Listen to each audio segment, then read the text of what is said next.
is your response to this breaking news tonight that the White House has reached out to legal help to prepare for possible impeachment proceedings?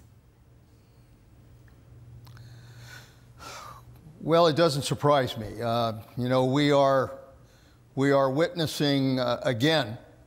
I guess it's probably the third time in my lifetime, a scandal, a huge scandal in Washington that is impacting on the President of the United States. And the result is going to be that you know, our institutions and our leadership in this country, our courts, our whole system is going to be tested again to determine whether or not we can withstand the impact of this scandal. It's going to create a lot of consternation, and it's also going to put the president in a position where he is going to have to seek outside counsel. When you say scandal, what is most concerning to you? What do you mean by that? I think we have a situation where there are a number of issues that broke out not only this week, but in the past few weeks, that are going to be the subject of an investigation now by a special counsel who's going to look at each of these issues to determine what happened and whether there were violations of the law. You know, when you look at each of those issues, obviously it raises concerns about whether or not the president stepped over a line.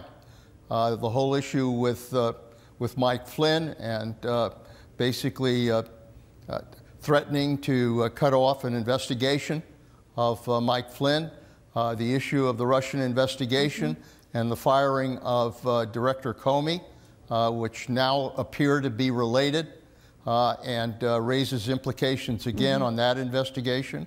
So there are a whole series of issues now that are going to have to be looked at by the special counsel, by the committees in the Congress that are going to consume the attention of the American people for a period here. And do you think that the president has overstepped a line? You know, I'm gonna leave that to the special counsel to look at all the facts that are involved here and to determine whether or not there is evidence to establish that kind of charge. I think part of the problem here is that in many ways the president, through kind of his reckless comments that he's made in these various areas, is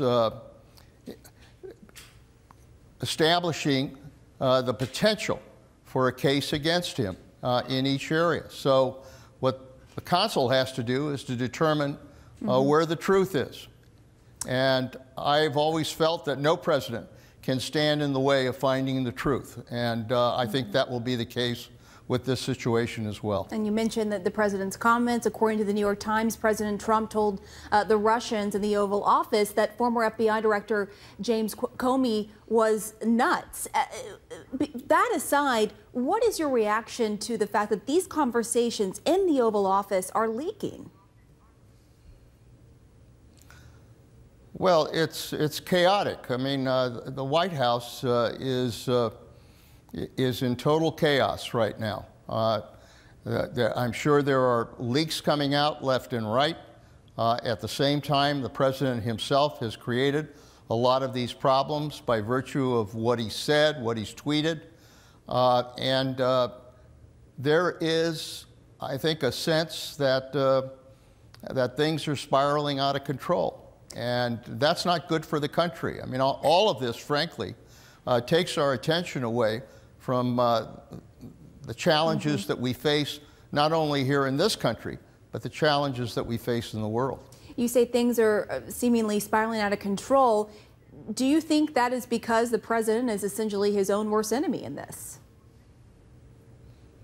Well, there's no question that, you know, his kind of erratic, impulsive behavior in making these comments and in, you know, in many ways not even adhering to the talking points that the staff and the White House were trying to put out on many of these situations, his comments have added to the concern about what exactly was he trying to accomplish here? What was he trying to do in terms of these investigations and in terms of the whole Russian issue, which has, I think, with every comment he has made, the Russian interference issue and the potential of collusion has become that much more serious.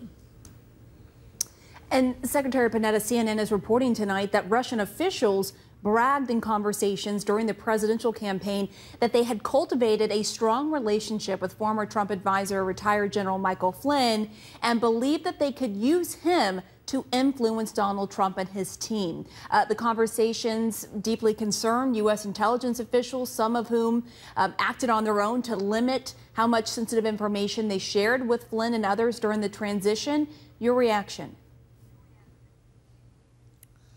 Well, I can tell you, as director of the CIA, we focused a great deal on efforts by the Russians to destabilize our country. They are an adversary. They're a foreign adversary. Their whole goal is to try to destabilize the United States. And every effort we made was to try to anticipate what exactly they were up to that could hurt our country. To now have them in a situation where they are trying to not only influence and interfere with our elections, but raise the implication that they might be working with people at the highest levels of government to pursue their own objectives, creates a huge concern, not only among the intelligence community people that are working on this issue, but among law enforcement and among those involved with national security. So this is an issue that concerns the national security of the United States. And it is for that reason that we have to find out exactly what happened and whether or not anyone at the highest levels of government was involved. All right, Secretary Panetta, thank you very much. Thank you, Pam.